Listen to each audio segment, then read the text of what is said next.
The Never-Ending Game. A fun and challenging word game for the whole family. Medium level. Players may place letters in front or behind the sequence of letters. It is played on a hexagonal board, and the letters are placed on the middle line as shown there, and the red winning or elimination counters are placed in front of each player, and 1, 2, 3, 4, 5, 6 players may play. So you have to choose whether you want to play elimination mode or winning mode. Now the first player plays a P. Remember, we can place letters in front or behind the sequence of letters, but at all times we must be able to make a word from that sequence of letters as we see them. If challenged and you cannot, then you lose. But if challenged and you can, then you win. We're going towards a word like amplitude or sample. Yes, the S has been placed, which limits the choices greatly. And we're going for sampling. So whoever places the G will lose,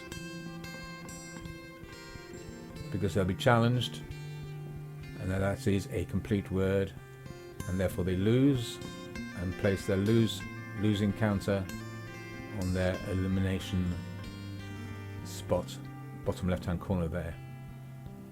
Remove the letters, put them back in the box so we know where they are and we can get at them easily and quickly. And the player who won the last round plays the first letter again, and this time the first player has placed a T. I remind you again, you can place letters in front or behind, but at all times you must be able to make a word from the order being shown, and if challenged, if you cannot make a word, you lose. If you can make a word, you win.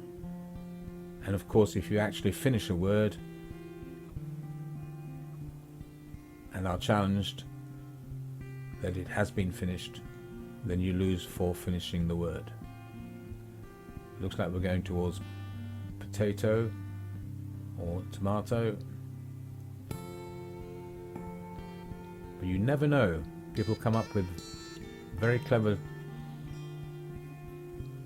letters that change the whole perception of the word. At the moment I can't think of anything else other than potato or an R. Oh, rotato. Rotator. That's very clever. So if the first player places an R, he'll be challenged for finishing a word, which he has, and places the losing counter on the elimination row, bottom right hand corner. Letters are removed. The player who won that round places the first letter of the next round. Once again, I remind you that you can place letters either in front or behind. Notice if you started to the left, it doesn't matter, because words can be pushed left or right according to the room that we need.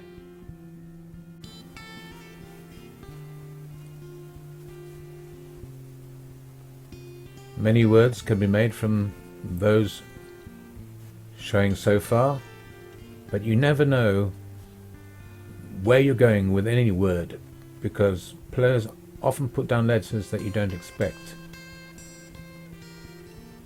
Couldn't have put down a T or a D, because that would have finished the word with vend or vent, so the player has avoided that and kept the game going.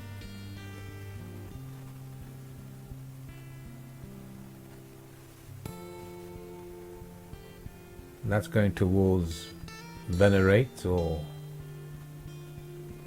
convener. But as I said, you never know. Any letter can completely change the complexity. Now, that has got player 2 stumped and has challenged player 1 to complete a word, because player 2 cannot think of a word. So player 1 now begins to finish the challenge. And can you think of what the word might be?